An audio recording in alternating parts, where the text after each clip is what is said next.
Speaking the truth in love में आप सभी का मैं स्वागत करता हूं। हम लूका के सुसमाचार का अध्ययन कर रहे हैं और आज हम अध्याय 6 पर हैं। अध्याय 6 बहुत ही रुचात्मक एक अध्याय है। इसमें इतने मानो एक सोने की खान हो जहां पे आपको बहुत कुछ यहां मिल सकता है। मैं बहुत कम शब्दों में आपको इस अध्याय से कुछ बातें चुनकर बताना चाहता हूं। सीधे हम बढ़ेंगे 5वें वचन में, जहां पर यीशु उन फरीसियों से बात करता है जो निरंतर उसकी चूक निकालने में लगे हुए हैं, जो निरंतर उसे फंसाने के लिए यीशु के संगति में बने हुए हैं। 5वां वचन यूं कहता है, यीशु ने उनसे कहा, मनुष्य का पुत्र, यीशु अपने बारे में कह रहा है, सबत के दिन का भी प्रभु है। सबत के दिन का भी प्रभु है। अब मैं ये पॉइंट क्यों बता रहा हूं? कई लोग ये सवाल पूछते हैं कि यीशु मसीह ने कभी भी ये नहीं कहा कि मैं खुद प्रभु हूं, मैं परमेश्वर हूं। ये एक उसका उदाहरण है जहां यीशु ने सीधे शब्दों में कहा है कि मैं ही परमेश्वर हूं, मैं प्रभु हूं। अब सबत का परमेश्वर हम सब जानते हैं, पिता परमेश्वर ही सबत का परमेश्वर है। सबत जो शब्द यहां पर इस्तेमाल किया गया है, यहूदी धर्म के जो लोग हैं, जो पुराने नियम में लिखे गए हैं, वो सारे परमेश्वर के कहने पर उन हफ्ते में एक दिन सबत के दिन के तौर पर मनाया गया था, जिसे एक दिन अलग कर केवल परमेश्वर के लिए रखा गया था। अब उसके बारे में परमेश्वर ने उन्हें कहा था कि तुम उस दिन को अलग कर मुझे याद करो। हाँ, तुम प्रार्थना में लगे रहो, आराधना में लगे रहो। लेकिन क्योंकि ये धीरे धीरे एक धर्म बन गया, धर्म के गुरुओं ने इतने सारे उसमें कायदे कानून जोड़ते गए कि लोगों के लिए बहुत मुश्किल बन गया था।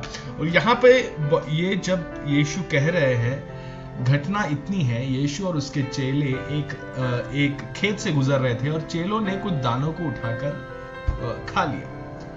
इतनी सी बात को वो कह रहे हैं कि ये तो न्याय के खिलाफ है, ये व्यवस्था के खिलाफ है। अब देखिए, यही धर्म हमें हमेशा याद रखना, धर्म हमें परमेश्वर के निकट नहीं ले जा सकता। वो केवल हमें कई सारे कायदे कानूनों में फंसा सकता है, लेकिन परमेश्वर के निकट ले जाने वाले रास्ता एक है, वो यह है यीशु मसीह। क्योंकि यीशु ने कहा, मैं ही मार्ग, सत्य और जीवन हूं, और पिता के पास कोई मेरे अलावा, मेरे द्वारा ही जा सकता है, पहुंच सकता है। हम आगे बढ़ते हैं। वचन में इस प्रकार लिखा है, अगले वचन को हम पढ़ेंगे, डायरेक्टली हम जाएंगे 12वें वचन में। 12वें वचन में यीशु ने कुछ काम किया जो हमें फिर से मैं आपको ये बताना चाहता हूं। 12वें वचन में, और उन दिनों में वह पहाड़ पर प्रार्थना करने को निकला और परमेश्वर से प्रार्थना करने में सारी रात बिताई। यीशु अपने जीवन में कई समय ऐसे निकालता था जहां पर वो प्रार्थना, निरंतर प्रार्थना में लगे रहता था।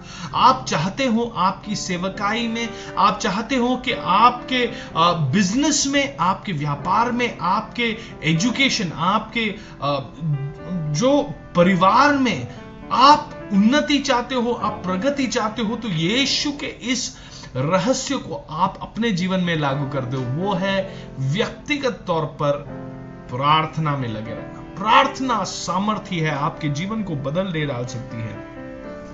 आगे बढ़ते हैं। यीशु यहां पे एक वचन कहता है, जब दिन हुआ तो उसने अपने चेलों को बुलाकर उनमें से 12 चुन लिए और उनको प्रेरित कहा। मैंने अभी की तौर पर एक वीडियो देखा था जहां पर एक व्यक्ति जो अपने आप को बड़ा ज्ञानी समझता है, वो लोगों से कहता है कि यीशु के तो 12 चेले भी नहीं थे। यहां पर लिखा गया है कि यीशु के कई चेले थे, उन चेलों सभी को बुलाकर उनमें से 12 को चुनकर उन्हें प्रेरित कर कहा। प्रेरित का अर्थ क्या है? प्रेरित का अर्थ है जो बुलाया गया है और उस बुलावट के द्वारा उसे भेजा जाता है। जब आपको भेजा जाता है तो आपको प्रेरित ये पदवी दी जाती है। तो यीशु ने 12 को चुनकर उन्हें प्रेरित कहा। उन 12 के नाम यहां पर 14, 15 और 16वें वचन में लिखा गया है। 17वें वचन को फिर से मैं पढ़ना चाहूंगा। 17वें वचन में इस प्रकार लिखा है, तब वह उनके साथ उतरकर चौरस जगह में खड़ा हुआ और उसके चेलों की बड़ी भीड़ ये वापस मैं आपको बताना चाहूँ, उनके चेलों की बड़ी भीड़ थी वहां पर। हाँ, केवल 12 लोगों को हम बड़ी भीड़ नहीं कहेंगे, वहां पे चेलों के बड़ी भीड़ थी। उनमें से 12 को निकाल के तो प्रेरित कहा था। अब यीशु के साथ क्या केवल इतने लोग थे? नहीं, यहां पे लिखा है 17वें वचन को देखिए, और उसके चेलों की बड़ी भीड़ और सारे यहूदिया और यरूशलेम और सूर और सैदा के समुद्र के किनारे से बहुतेरे लोग जो उसकी सुनने को और अपनी बीमारियों से चंगा होने के लिए उसके पास आए थे, वहां थे। यीशु अकेला बहुत कम रह पाता था क्योंकि बहुत सारे लोग उसके साथ हमेशा हुआ करते थे, और इसी कारण वो हमेशा अपने आप को रात के समय या ऐसे कोई जंगलों में वो निकल जाता था ताकि वो अकेले प्रार्थना में समय व्यतीत कर सके। हम आगे बढ़ते हैं यहाँ पे 19वें वचन में, और सब उसे छूना चाहते थे क्योंकि उसमें से सामर्थ निकलकर सबको चंगा करती थी। यीशु को जब आप छूते हो तो सामर्थ निकलती है। जब भी आप यीशु मसीह की उपस्थिति में बैठते हो, वहां से सामर्थ निकलती है जो आपके बीमारियों से आपको चंगाई दे सकती है। आप अगर कोई भी किसी भी दुष्ट आत्माओं से पीड़ित हो तो आपको छुटकारा मिल सकता है। यीशु की उपस्थिति में आने का एक भी मौका आप छोड़िएगा नहीं, क्योंकि वहां से सामर्थ निकलती है जो सभी को चंगा कर सकती है। अरे क्या अद्भुत वचन है। उसके बाद यीशु एक अद्भुत प्रचार वहां करता है। यीशु बहुत बड़ा एक संदेश देता है। 20वें वचन से 49वें वचन तक खूबसूरत एक एक वचन इतना खूबसूरत है कि एक एक वचन को बड़े बड़े हम घंटों तक अध्ययन कर सकते हैं। इनमें से केवल कुछ ही वचन मैं निकालना चाहूंगा क्योंकि वरना बहुत समय बीत जाएगा, और मैं इस वीडियो को ज्यादा से ज्यादा कम से कम समय का रखना चाहता हूं ताकि आपका ज्यादा समय अध्ययन में इस वीडियो को देखते हुए व्यतीत ना हो। सीधा हम पहुंचेंगे 27वें वचन में। 27वें वचन में यूं लिखा है, परंतु मैं तुम सुनने वालों से कहता हूं कि अपने शत्रुओं से प्रेम रखो, जो तुमसे बैर करे उनका भला करो। 29वां वचन पढ़ेंगे, जो तेरे एक गाल पर थप्पड़ मारे उसकी ओर दूसरे भी फेर दे। कई बार हम जानते हैं कि महात्मा गांधी ने ये कहा था, और सारे लोग इस कहावत को कहकर यही कहते हैं कि बापूजी ने ये कहा था या महात्मा गांधी ने ये कहा था। लेकिन आप जानते हो कि महात्मा गांधी के जीवन में यीशु मसीह और बाइबल का बड़ा हाथ है।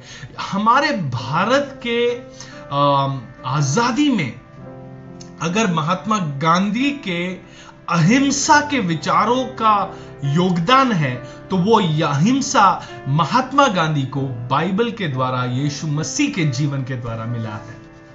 बहुत से लोग ये समझ नहीं पाते। हमारे देश की आजादी का अर्थ भी वो नहीं समझते, और वो कई सारे दोष लगाते हैं। एनीवेज, वो हमारा टॉपिक नहीं है। हम आगे बढ़ते हैं। हम जाएंगे 35वें वचन में, जहां पर इस प्रकार लिखा है, 38वें वचन को पढ़ेंगे। 38वें वचन को पढ़ेंगे। दिया करो कि तुम्हें भी दिया जाएगा। लोग पूरा नाप दबा दबा कर और हिला हिलाकर और उभरता हुआ तुम्हारी गोद में डालेंगे, क्योंकि जिस नाप से तुम नापते हो उसी से तुम्हारे लिए भी नापा जाएगा। आप जब देते हो तो आपके लिए क्या किया जाएगा, यहां पे क्लियरली मेंशन है। जीसस के, यीशु मसीह के सारे संदेशों में प्रमुख स्थान पैसों के विषय में था। तो पैसों के विषय में यीशु कई सारी बातें यीशु ने हमें बताए हैं, ताकि हम इस पृथ्वी में जो जीवन हम बिता रहे हैं उसको सफलता के साथ बिताए।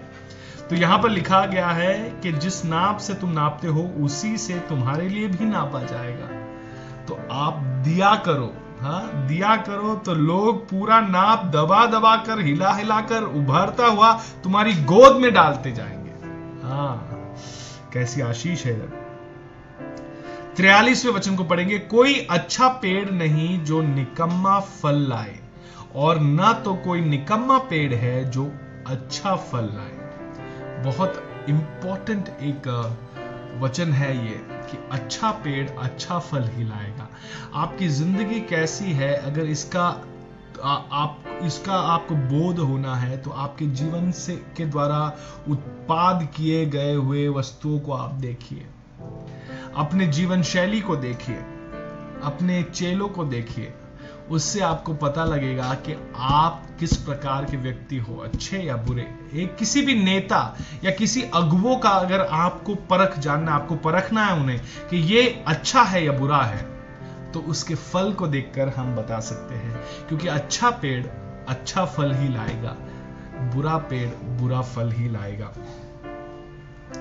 47वें वचन में ऐसे लिखा है कि जो कोई मेरे पास आता है और मेरी बातें सुनकर उन्हें मानता है, मैं तुम्हें बताता हूं कि वह किसके समान है। अब यीशु कह रहा है, जो कोई मेरी बातों को सुनकर मुझसे उसे माफ कीजिएगा मानता है, उसे मानता है। यीशु एक दृष्टांत यहां बताते हैं। एक व्यक्ति है जो अपने घर को चट्टान पर बांधता है, वहां पर बारिश होती है, तूफान उठता है, वहां पर पानी बढ़ने लगता है, बाढ़ आने लगती है, लेकिन उस घर को कुछ नहीं होता। लेकिन दूसरा व्यक्ति है जो अपने घर को रेत पर बांधता है, बाढ़ आती है, वहां पर आंधी तूफान आता है, बारिश होती है और उसका घर तहस महस हो जाता है। यीशु कहता है कि जो कोई उसकी बातों को मानता है, उसका घर वैसा होगा जिसने मानो चट्टान पे बांधा है, वो अटल रहता है। वचन हमें सिखाता है कि तुम केवल सुनने वाले ही नहीं बल्कि करने वाले बनो, परमेश्वर के वचन के करने वाले हो बनो। आप सब इस वचन का अध्ययन कर रहे हो, लूका के सुसमाचार का अध्ययन कर रहे हो, एक एक वचन हम प्रतिदिन समझ रहे हैं, सीख रहे हैं। इसे केवल सुनना ही नहीं बल्कि अपने जीवन में लागू भी करना, क्योंकि यह वचन आपके जिंदगी को पलटा देने वाली वचन है। यह यीशु के जीवित और प्रबल वचन है। यह सामर्थ्य है, आपकी परिस्थिति को बदल सकती है, आपको रोगों से चंगाई दे सकती है, आपको छुटकारा दे सकती है। उम्मीद करता हूं कि आप इन वचनों के द्वारा आशीष पाते जा रहे हो और अपने आत्मिक जीवन में बल प्राप्त करते जा रहे हो। परमेश्वर आपको आशीष दे। सच्चाई को बांटते रहो प्रेम से। बहुत बहुत धन्यवाद।